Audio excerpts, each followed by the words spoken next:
प्यारे भक्तों, जिस प्रकार से जीवन के लिए जल, वायु और पृथ्वी की जरूरत होती है, उसी प्रकार जीव को पुष्ट करने और फलने फूलने के लिए सूर्य की ऊर्जा की बेहद जरूरत होती है। विज्ञान के अनुसार भूमंडल में सूर्य को ऊर्जा का स्रोत माना गया है।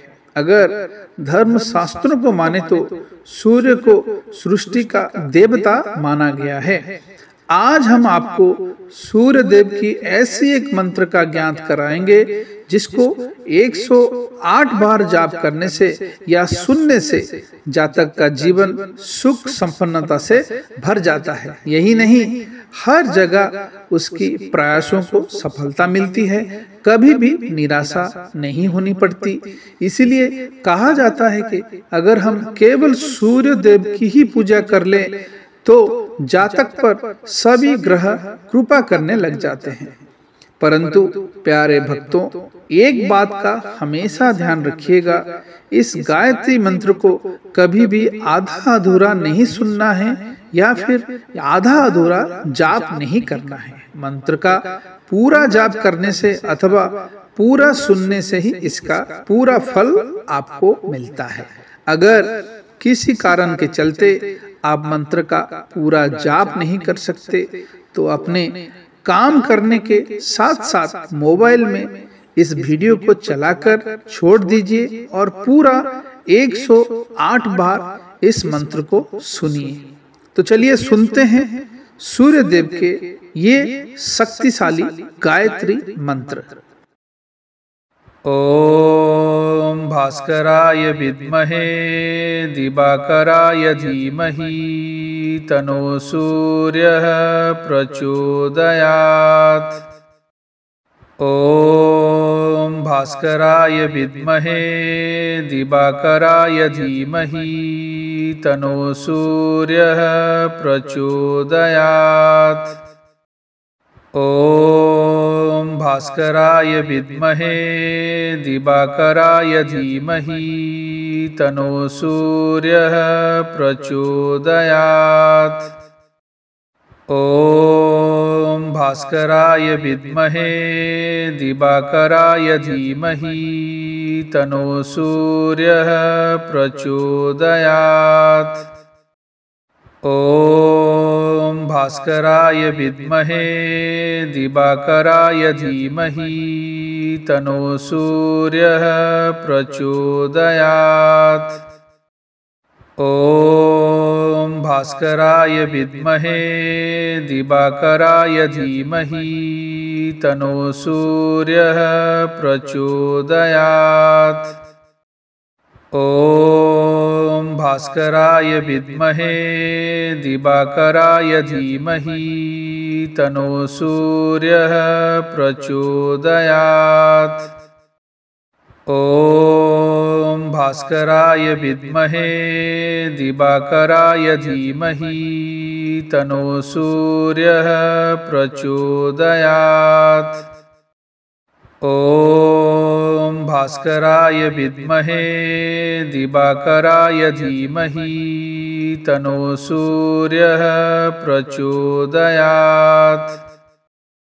ओम भास्कराय विद्महे दिवाकराय धीमहि तनो सूर्यः प्रचोदयात्। ओम भास्कराय विद्महे दिवाकराय धीमहि तनो सूर्यः प्रचोदयात्। ओम भास्कराय विद्महे दिवाकराय धीमहि तनो सूर्यः प्रचोदयात्। ओम भास्कराय विद्महे दिवाकराय धीमहि तनो सूर्यः प्रचोदयात्। ओम भास्कराय विद्महे दिवाकराय धीमहि तनो सूर्यः प्रचोदयात्।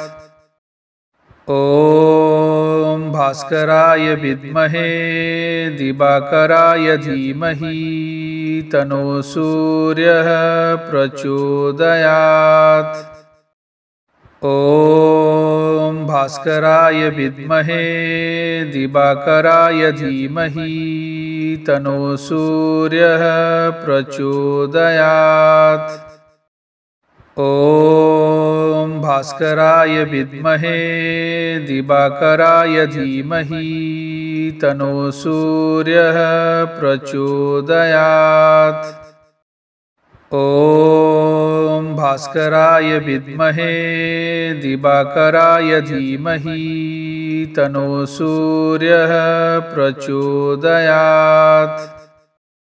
ॐ भास्कराय विद्महे दिवाकराय धीमहि तनो सूर्यः प्रचोदयात्। ॐ भास्कराय विद्महे दिवाकराय धीमहि तनो सूर्यः प्रचोदयात्। ॐ भास्कराय विद्महे दिवाकराय धीमहि तनो सूर्यः प्रचोदयात्। ॐ भास्कराय विद्महे दिवाकराय धीमहि तनो सूर्यः प्रचोदयात्। ॐ भास्कराय विद्महे दिवाकराय धीमहि तनो सूर्यः प्रचोदयात्। ॐ भास्कराय विद्महे दिवाकराय धीमहि तनो सूर्यः प्रचोदयात्। ॐ भास्कराय विद्महे दिवाकराय धीमहि तनो सूर्यः प्रचोदयात्। ॐ भास्कराय विद्महे दिवाकराय धीमहि तनो सूर्यः प्रचोदयात्। ॐ भास्कराय विद्महे दिवाकराय धीमहि तनो सूर्यः प्रचोदयात्। ॐ भास्कराय विद्महे दिवाकराय धीमहि तनो सूर्यः प्रचोदयात्। ॐ भास्कराय विद्महे दिवाकराय धीमहि तनो सूर्यः प्रचोदयात्। ॐ भास्कराय विद्महे दिवाकराय धीमहि तनो सूर्यः प्रचोदयात्। ॐ भास्कराय विद्महे दिवाकराय धीमहि तनो सूर्यः प्रचोदयात्। ॐ भास्कराय विद्महे दिवाकराय धीमहि तनो सूर्यः प्रचोदयात्। ॐ भास्कराय विद्महे दिवाकराय धीमहि तनो सूर्यः प्रचोदयात्। ॐ भास्कराय विद्महे दिवाकराय धीमहि तनो सूर्यः प्रचोदयात्। ॐ भास्कराय विद्महे दिवाकराय धीमहि तनो सूर्यः प्रचोदयात्। ॐ भास्कराय विद्महे दिवाकराय धीमहि तनो सूर्यः प्रचोदयात्। ॐ भास्कराय विद्महे दिवाकराय धीमहि तनो सूर्यः प्रचोदयात्। ॐ भास्कराय विद्महे दिवाकराय धीमहि तनो सूर्यः प्रचोदयात्। ॐ भास्कराय विद्महे दिवाकराय धीमहि तनो सूर्यः प्रचोदयात्। ॐ भास्कराय विद्महे दिवाकराय धीमहि तनो सूर्यः प्रचोदयात्।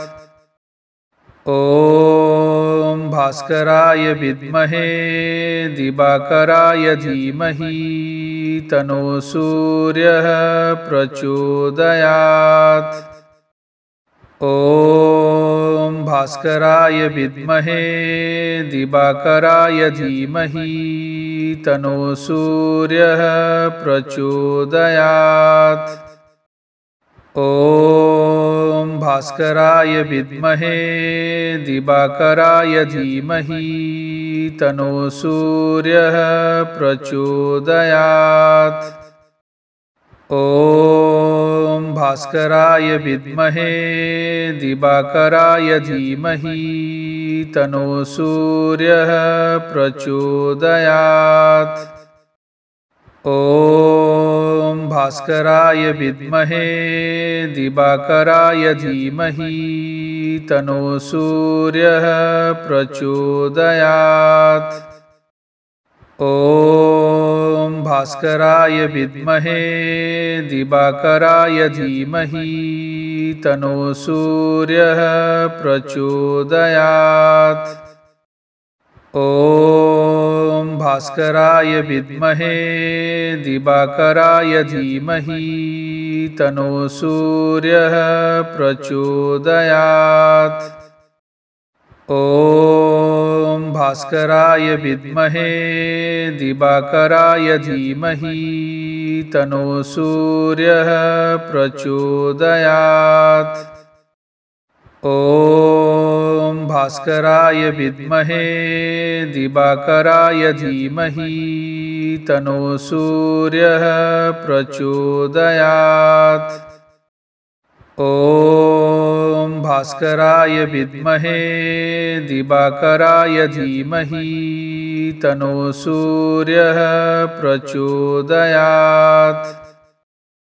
ॐ भास्कराय विद्महे दिवाकराय धीमहि तनो सूर्यः प्रचोदयात्। ॐ भास्कराय विद्महे दिवाकराय धीमहि तनो सूर्यः प्रचोदयात्। ॐ भास्कराय विद्महे दिवाकराय धीमहि तनो सूर्यः प्रचोदयात्। ॐ भास्कराय विद्महे दिवाकराय धीमहि तनो सूर्यः प्रचोदयात्। ॐ भास्कराय विद्महे दिवाकराय धीमहि तनो सूर्यः प्रचोदयात्।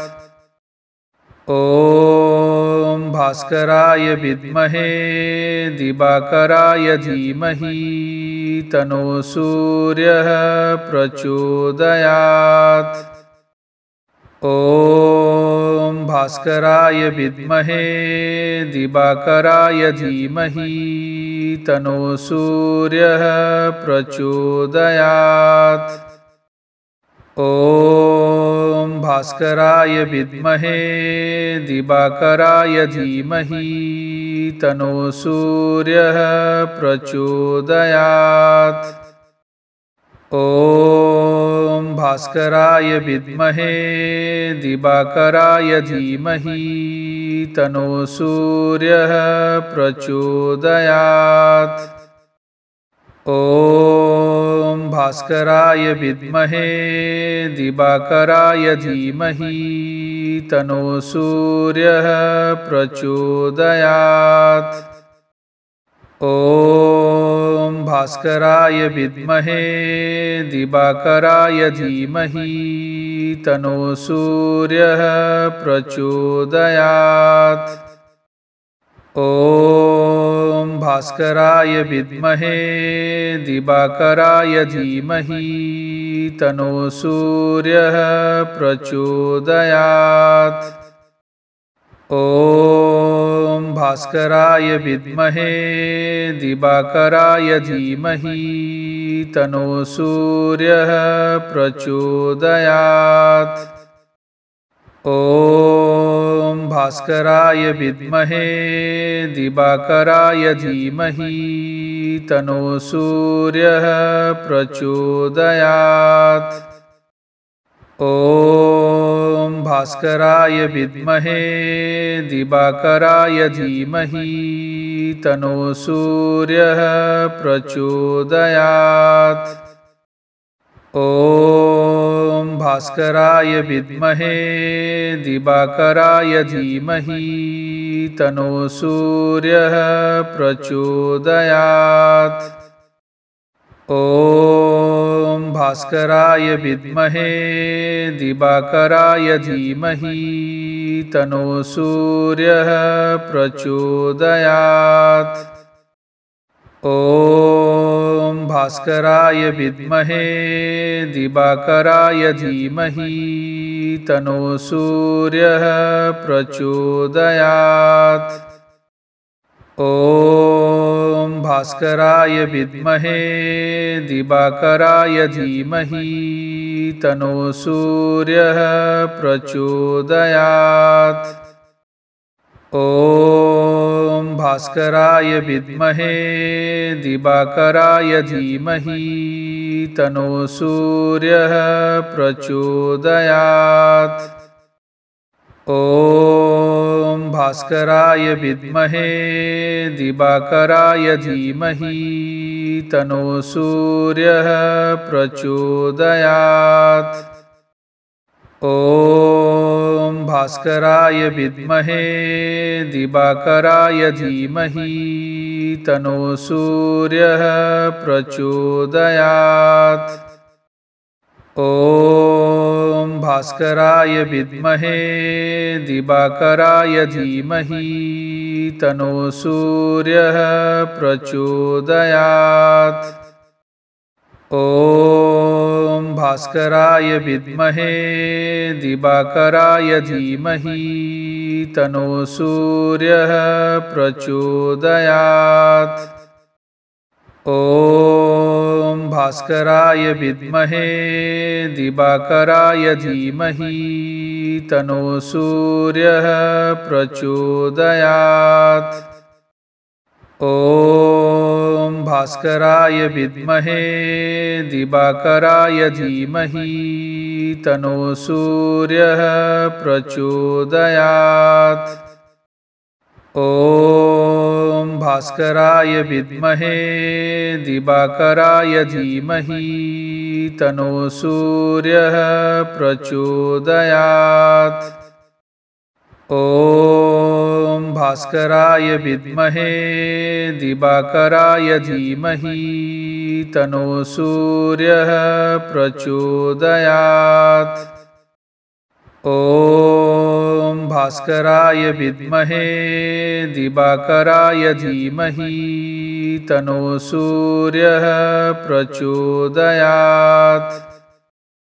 ॐ भास्कराय विद्महे दिवाकराय धीमहि तनो सूर्यः प्रचोदयात्। ॐ भास्कराय विद्महे दिवाकराय धीमहि तनो सूर्यः प्रचोदयात्। ॐ भास्कराय विद्महे दिवाकराय धीमहि तनो सूर्यः प्रचोदयात्। ॐ भास्कराय विद्महे दिवाकराय धीमहि तनो सूर्यः प्रचोदयात्।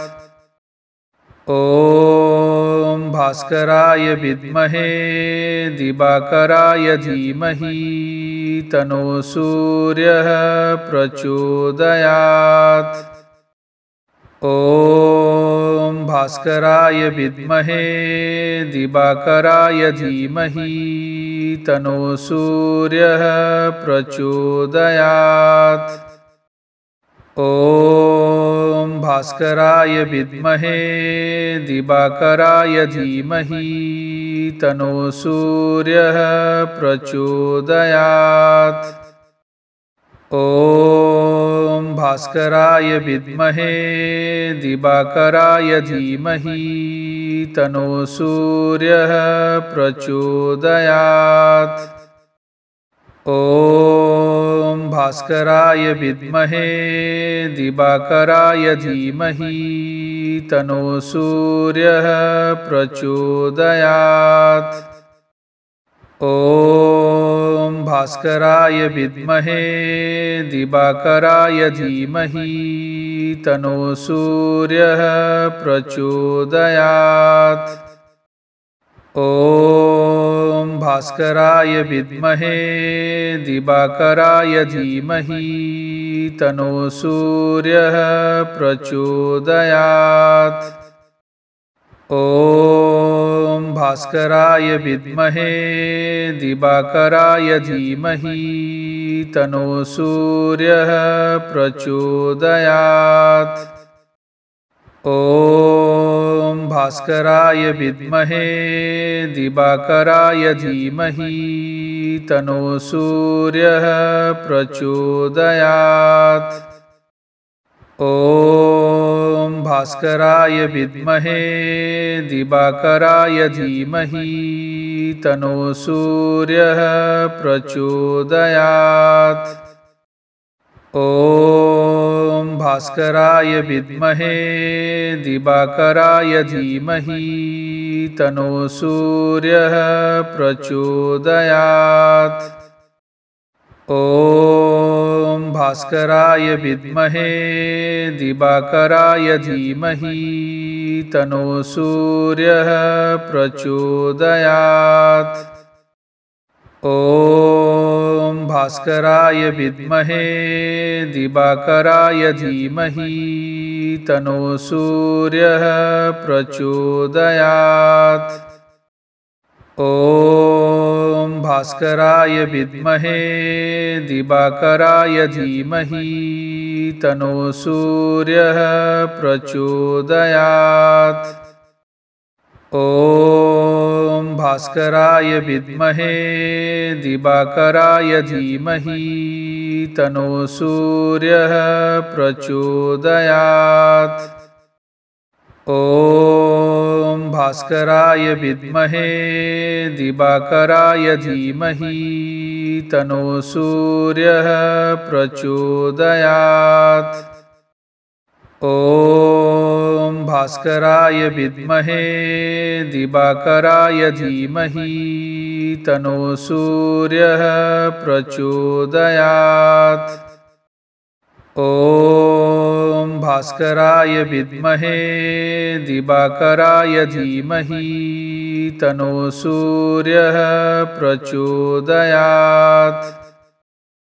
ॐ भास्कराय विद्महे दिवाकराय धीमहि तनो सूर्यः प्रचोदयात्।